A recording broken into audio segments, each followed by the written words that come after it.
नोमी, तुम होमवर्क क्यों नहीं कर रहे?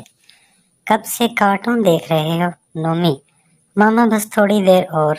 मामा, नहीं बेटा, फौरन उठो और होमवर्क करो, फिर अफ्तारी का वक्त होने वाला है, इससे पहले अपना काम निपटा लो। मगर नोमी टीवी के आगे से ना उठा। अफ्तारी के बाद मम्मा नोमी का बैग उठा लाई और नोमी से कहने लगी, बेटे अब जल्दी से मुझे डायरी दिखाओ। मैं देख रही हूँ कि तुम 2-3 दिन से बिल्कुल भी पढ़ नहीं रहे, जो कि बहुत गलत बात है। नोमी ने जल्दी से बैग खोला और डायरी मम्मा के हाथ में पकड़ा दी। मम्मा ये देख कर हक्का बक्का रह गई कि 3 दिन से बच्चे को कोई होमवर्क ही नहीं मिला। उन्होंने नोमी से पूछा तो वो कहने लगा, मम्मा सर बहुत थके होते हैं, वो थोड़ा सा पढ़ाते हैं और फिर कहते हैं कि किताबें खोलो और बैठ कर खुद पढ़ो।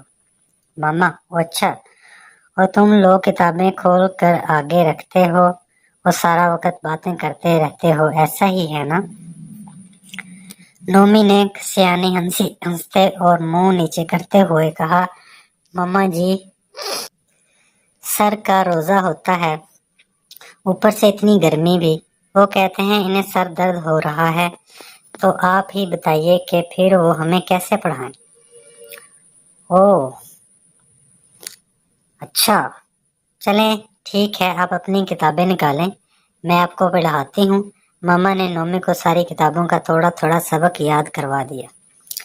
रात जब वो अपनी जिम्मेदारियों से फारिग हुई तो उन्होंने नोमी के अब्बा को सारी सूरत हाल बताई।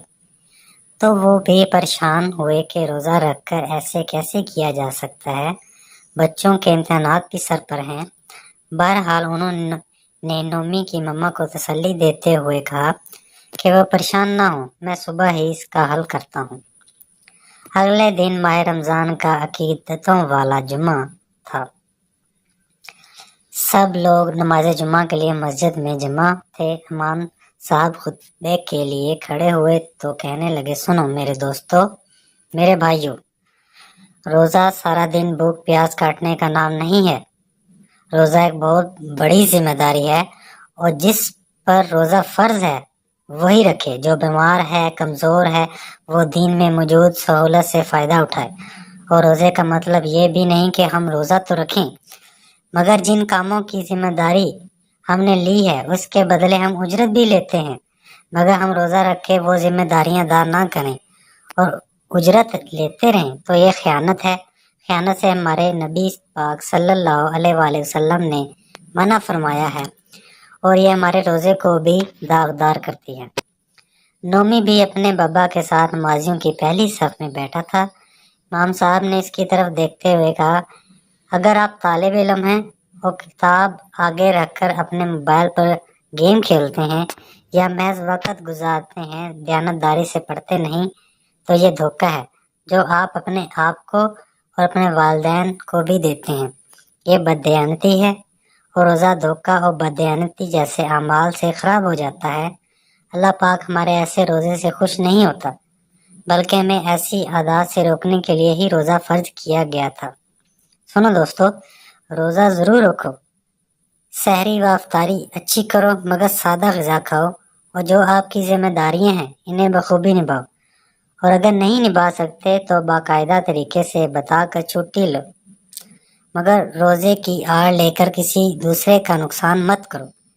नोमी को एहसास हो रहा था कि जब टीचर क्लास में सो जाता है और हम तालिब इल्म फजूल बातों में लग जाते हैं तो हम ये रोज़े में कितनी बड़ी बददयानती करते हैं। अगले दिन नोमी को बहुत खुशगवार हुई कि इनके टीचर क्लास में बहुत हशाश बहशाश रहते थे। उन्होंने सारे पीरियड्स बड़ी दिलजमी से समझाए और बच्चों ने भी खूब जोशो खरोश से पढ़ा। नोमी को भी अब रोज़े का असल मफहूम समझ आ गया था और उसने रोज़े में हर काम को दयानतदारी से करना शुरू कर